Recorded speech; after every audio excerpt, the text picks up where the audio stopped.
ಮನೆಯಲ್ಲಿ ಧನರಾಜ್ ಹಾಗೂ ರಜತ್ ಅವರಿಗೆ ತುಂಬಾ ಕಿತ್ತಾಟ ನಡೀತಾ ಇದೆ. ಪ್ರೋಮೋದಲ್ಲಿ ನೋಡೋದಾದ್ರೆ ನಮ್ಮ ಧನರಾಜ್ ಅವರು ಏನು ರಜತ್ ಅವರಿಗೆ ಒಡೆಯೋ ರೇಂಜ್ಗೆ ಹೋಗ್ತಾ ಇದಾರೆ, ಜಗಳಕ್ಕೆ ಮೇಲ್ಮೇಲ್ ಬಿದ್ದು ಹೋಗ್ತಾ ಇದಾರೆ. ರಜತ್ ಅವರಿಗೆ ತುಂಬಾನೇ ಕೋಪ ಬಂದ್ಬಿಟ್ಟಿದೆ. ಏನಾದ್ರೂ ಸಿಟ್ಟು ಬಂದ್ರೆ ಎತ್ತಿಗೆ ಹೋಗಿ ರೇಂಜ್ಗೆ ಇದ್ರು ಅವರು. ಬಟ್ ಆದ್ರೆ ಕಂಟ್ರೋಲ್ ಅಲ್ಲಿ ಇದ್ರು. ನನಗನ್ಸಿದ ಮಟ್ಟಿಗೆ ರಜತ್ ಅವರು ಮಾತಾಡೋ ರೀತಿ ಸರಿಯಾಗಿಲ್ಲ ಅಂತ.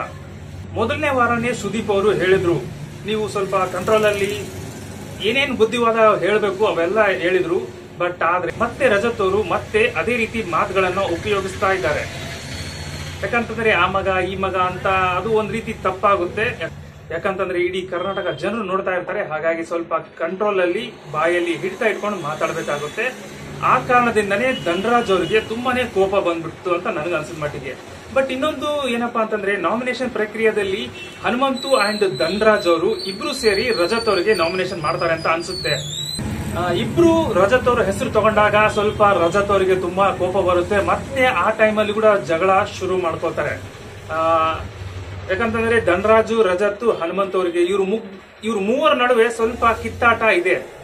ರಜತ್ಗೆ ಹನುಮಂತು ಅಂಡ್ ಧನರಾಜ್ ಮೇಲೆ ಏನಾದ್ರೂ ಕೋಪ ಇದೆ ಅಂತ ಗೊತ್ತಿಲ್ಲ. ಬಟ್ ಆದ್ರೆ ಹನುಮಂತು ಕೂಡ ಮೊನ್ನೆನೂ ಹೇಳಿದ್ರು, ನೀವು ಯಾರ ಜೊತೆಗೆ ಮಿಂಗಲ್ ಆಗೋದಿಲ್ಲ, ಸರಿಯಾಗಿ ಮಾತಾಡೋದಿಲ್ಲ, ಸರಿಯಾಗಿ ರೀಸನ್ ಕೊಡಕ್ ಬರಂಗಿಲ್ಲ, ಏನೇನೋ ಒಂದ್ ರೀತಿ ಅವರಿಗೆ ವಾದ ವಿವಾದದಲ್ಲಿ ಹನುಮಂತುಗೆ ಒಂದ್ ರೀತಿ ಕೆಳಮಟ್ಟದಲ್ಲಿ ಹಾಕಿದ್ರು ಅಂತ ಹೇಳ್ಬೋದು. ಬಟ್ ಆದ್ರೆ ಹನುಮಂತ್ ಅವರು ಒಂದೇ ಒಂದ್ ಮಾತು ಹೇಳಿದ್ರು, ಅಂದ್ರೆ ರಜತ್ ಅವರು ಏನಂತಂದ್ರೆ ನನಗೆ ಇಷ್ಟ ಆಗ್ಲಿಲ್ಲ ಅಂತ ಅಂದ್ರು. ಹನುಮಂತ್ ಅವರು ಏನಪ್ಪಾ ಅಂತಂದ್ರೆ ಅವನಿಗೆ ಇಷ್ಟ ಆಗೋದು ಯಾರಿಗ್ ಬೇಕಾಗಿದೆ, ನನ್ ಜನರಿಗೆ ಇಷ್ಟ ಆದ್ರೆ ಸಾಕಂತಂದು ಒಂದೇ ಮಾತಲ್ಲಿ ಹೇಳಿ ಮುಗಿಸ್ಬಿಟ್ರು. ಬಟ್ ನನಗನ್ಸಿದ ಮಟ್ಟಿಗೆ ರಜತ್ ಅವರು ಧನರಾಜ್ ಮೇಲೆ ಏನಾದ್ರೂ ಬೈತಿರ್ಬೇಕಾದ್ರೆ ಧನರಾಜ್ ಅವರು ಒಂದ್ ರೀತಿ ಕಾಮಿಡಿ ರೇಂಜ್ ಅಲ್ಲಿ ಬಂದು ಏನೋ ಕಾಮಿಡಿ ಮಾಡಕ್ ಹೋದ್ರು, ಅಲ್ಲಿ ಒಂದ್ ರೀತಿ ಪೂರ್ತಿ ಸೀರಿಯಸ್ ಆಗೋಯ್ತು. ಯಾಕಂತಂದ್ರೆ ರಜತ್ ಅವರಿಗೆ ಹಿಂಗ್ ಅನ್ಕೊಂಡು ಅದು ಒಂದ್ ರೀತಿ ಏನಂತಂದ್ರೆ ಸ್ವಲ್ಪ ಹಂಗ ಅಂದು ಬಿಡ್ಬೇಕಾಗಿತ್ತು. ಬಟ್ ಸುಮ್ಮನೆ ಓವರ್ ಆಗಿ ಹಿಂಗ್ ಅಂತಂದ್ಬಿಟ್ರು ಅವ್ರಿಗೆ ತುಂಬಾ ಟೆಂಪರ್ ಏರ್ಬಿಡುತ್ತಂತ ಅನ್ಸುತ್ತೆ ನನಗನ್ಸುತ್ತೆ. ಪ್ರೋಮೋದಲ್ಲಿ ಆ ರೀತಿ ತೋರಿಸಿದ್ದಾರೆ. ಬಟ್ ಆದ್ರೆ ರಿಯಲ್ ಆಗಿ ನೋಡಿದ್ರೆ ಆ ರೀತಿ ಇರುತ್ತಾ ಇಲ್ವಾ ಅಥವಾ ಒಂದು ಟಾಸ್ಕ್ ಅಂತ ಗೊತ್ತಿಲ್ಲ, ನೋಡೋದು ಬಾಕಿ ಇದೆ. ಓಕೆ, ಹಾಗಾದ್ರೆ ನಾನು ಮತ್ತೆ ಮುಂದಿನ ವಿಡಿಯೋದಲ್ಲಿ ಸಿಗ್ತೀನಿ. ಅಲ್ಲಿವರೆಗೂ ಸಿಗೋಣ, ಬಾಯ್.